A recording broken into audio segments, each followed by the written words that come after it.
அதிகார வர்க்கமும் அரசியல் வர்க்கமும் எம் இனத்தின் மீது ஏவப்படுகின்ற ஒவ்வொரு அடக்குமுறைகளையும் உடைத்து எறிவேன். எம் இனத்தின் மீது பொய்மைகளை மட்டுமே புகுத்திக் கொண்டிருக்கக்கூடிய ஊடகங்களுக்கு மத்தியில் பொய்மையை உடைத்து எறிவேன். வணக்கம், இது கள்ளிப்பாடி சேதுபதியின் குரல். இந்த காணொளி என்பது ஒரு தகவல் தெரிவிக்கும் நோக்கத்துடன் தானே தவிர வேறு எந்த நோக்கமும் கொண்டது அல்ல என்பதை நான் முதலிலேயே தெரிவித்துக் கொள்கிறேன். இவ்வாறு தெரிவித்துக் கொள்வதற்கான காரணம் இத்தகைய சூழலில் இதுதான் சரியாக இருக்கும் என்பதை உணர்கிறேன். காணொளிக்குள்ள போலாம் வாங்க. என்ன இந்த காணொளி அப்படி மிக முக்கியமானது அப்படின்னாக்க, தற்போதைய சூழல்ல மிக முக்கியமான அறிவிப்பா வெளியே வந்திருக்குது.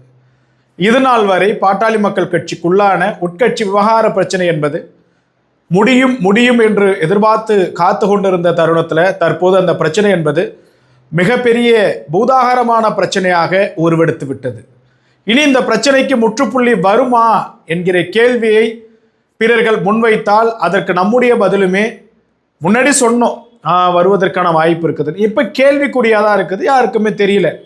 இந்த சூழல்ல தான் நேற்றைய தினம் இணையத்தின் வாயிலாக ஒரு கடிதத்தை கண்டிட நேர்ந்தது. என்ன அந்த கடிதம்னா, election commissioner of India, election கமிஷனுடைய ஒரு கடிதம் தேர்தல் ஆணையத்தோட. அதில் என்ன எழுதியிருக்காங்க அப்படின்னாக்க, அனுப்புனர்னு போட்டு அவங்களுடைய பேர்லாம் போட்டு பெறுநர்னு போட்டு to the president of PMK Tilak street Thiru Anbumani Ramadoss அவர்களுடைய அலுவலக முகவரியல் எல்லாமே பதிவு செய்யப்பட்டிருந்தது. அதில் மிக தெளிவாக என்ன குறிப்பிட்டிருந்தாங்கன்னா, பாட்டாளி மக்கள் கட்சி என்பது பதிவு செய்யப்பட்ட அங்கீகரிக்கப்படாத இயக்கம். பதிவு செஞ்சுருக்காங்க, அங்கீகரிக்கப்படலை. காரணம், நம்ம தேர்தல் அடைந்த தோல்வியும் பார்ட் ஆஃப் எ பர்சன், அதாவது ஒரு வாக்கு சதவீதத்தை காட்டாததின் காரணமாக நம்முடைய அங்கீகாரம் என்பது ரத்து செய்யப்பட்டிருக்கிறது. பதிவு செய்யப்பட்ட கட்சி அங்கீகரிக்கப்படாத இயக்கம் என்பதன் அடிப்படையில் செக்ஷனை குறிப்பிட்டு ஒரு அறிக்கையை கொடுத்துருக்குறாங்க. என்ன அப்படின்னாக்க, பாட்டாளி மக்கள் கட்சியினுடைய தலைவராக மருத்துவர் ஐயா அவர்கள் இருக்கிறீர்கள் என்று ஒரு கடிதத்தை எங்களுக்கு அனுப்பினீர்கள். ஆனால் எங்களிடம் இருக்கக்கூடிய ஆவணத்தின் அடிப்படையில் திரு அன்புமணி ராமதாஸ் அவர்கள் அடுத்த வருடம், அதாவது 2026 ஆகஸ்ட் 1 வரை அவர்தான் தலைவராக நீடிப்பார் என்கிற ஆவணங்கள் பதிவு செய்யப்பட்டிருக்கிறது. எனவே பாட்டாளி மக்கள் கட்சியினுடைய தலைவராக திரு அன்புமணி ராமதாஸ் அவர்களை தான் தேர்தல் ஆணையம் கணக்கில் கொண்டுள்ளது. அவருக்கு முழு அதிகாரமும் ஆகஸ்ட் 1, 2026 வரைக்கும் இருக்கிறதுன்னு சொல்லிட்டு அந்த கடிதத்தை அனுப்பியிருந்தாங்க. அதன் அடிப்படையில் எல்லோருமே பதிவுகளுமே பதிவு செய்திருந்தாங்க. இப்போ பலரும் நம்மகிட்ட கேட்ட கேள்வி என்ன அப்படின்னாக்க, அப்போ ஐயா தலைவர் இல்லையா, அன்புமணி அவர்கள் தான் தலைவரா அப்படின்ற கேள்வியை முன் வச்சிருந்தீங்க. என்னன்னாக்க, தேர்தல் ஆணையம் அப்படிங்கிறது தான் ஒரு விதியின் அடிப்படையில் கட்டமைக்கப்பட்ட ஒன்று, அவர்களே கூறிவிட்டார்கள். சரி, இதனையும் எதிர்த்து அப்படின்னாக்க அது கோர்ட், அவங்க தெளிவாக சொல்லியிருக்காங்க, இதனை எதிர்த்து நீங்கள் ஏதாவது முறையின்னு போகணுன்னாக்கா நீங்கள் கோர்ட் அணுகிக்கலான்னு சொல்லிட்டு அதை தெளிவுபடுத்தியிருக்கிறாங்க.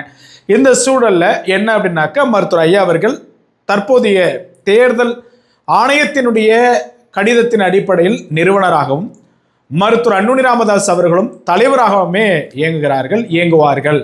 ஆகஸ்ட் 1, 2026 அப்புறம் அது பொதுக்குழு கூடி திருப்பி யாரை தலைவராக தேர்ந்தெடுக்கிறாங்களோ அவங்க தலைவராக இருக்கலாம். அதற்கான வழிவகைகள் என்னன்றதை அப்போ நம்ம பார்த்துக்கலாம். இப்போ தேர்தல் ஆணையம் குறிப்பிட்டிருக்கிறதன் அடிப்படையில் சின்னம் யாருக்கிட்ட இருக்குது, அதிகாரம் யாருக்கிட்ட இருக்குதுன்னா, இது பாட்டாளி மக்கள் கட்சின்னு தான் என்னுடைய பார்வையில் நான் சொல்லுவேன். தலைவருக்கு தான் அந்த முழுமையான உரிமை இருக்கிறது. காணொலிய தொடக்கத்திலே சொல்லிட்டேன், இது தகவலுக்காக மட்டும்தான். எனக்கு எந்த உள்நோக்கம் இப்படி கொண்டு போய் செய்தியை சேர்க்கணும், அப்படி கொண்டு போயிட்டு செய்தியை கொடுக்கணுன்ற எதுவுமே கிடையாது. ஏன்னா என்னுடைய பணி செய்தியை கொண்டு போய் சேர்க்கிறது. அப்போ சின்னம், அதிகாரம், அங்கீகாரம், இந்த ஃபார்ம் ஏ ஃபார்ம் பியில் கையெழுத்து போடுற அந்த முன்னுரிமை எல்லாமே திரு அன்புமணி ராமதாஸ் அவர்களுக்கு தான் இருக்குதுன்னு சொல்லிட்டு தேர்தல் ஆணையம் அதிகாரப்பூர்வமாக தெரிவித்திருக்கிறது. இந்த தகவலை தான் உங்கள்கிட்ட சொல்ல வந்திருக்கிறேன். அப்போ ஐயா தரப்பில் போட்டிடுவாங்களே, அவங்க என்ன பண்ணுவாங்க என்பது போன்ற கேள்விகள் எல்லாமே உங்களுக்கு எழலாம். அதுக்கெல்லாம் பதில் அப்படிங்கிறது காலம்தான் கொடுக்கும். நம்மளால் அதற்கான பதிலை கொடுக்க முடியாது. இதற்கு மேற்பட்டு அவ்வப்போது தொடர்ந்து காணொலிகள் வந்துக்கிட்டே இருக்கும். யார் மனதையும் புண்படுத்தாமல், எந்த ஒரு காரணத்தை முன்னிட்டும் யாரையும் விமர்சனப்படுத்தாத அடுத்த கட்ட நகர்வுக்கான காணொளி தொடர்ந்து வந்துக்கிட்டே இருக்கும். நன்றி, வணக்கம்.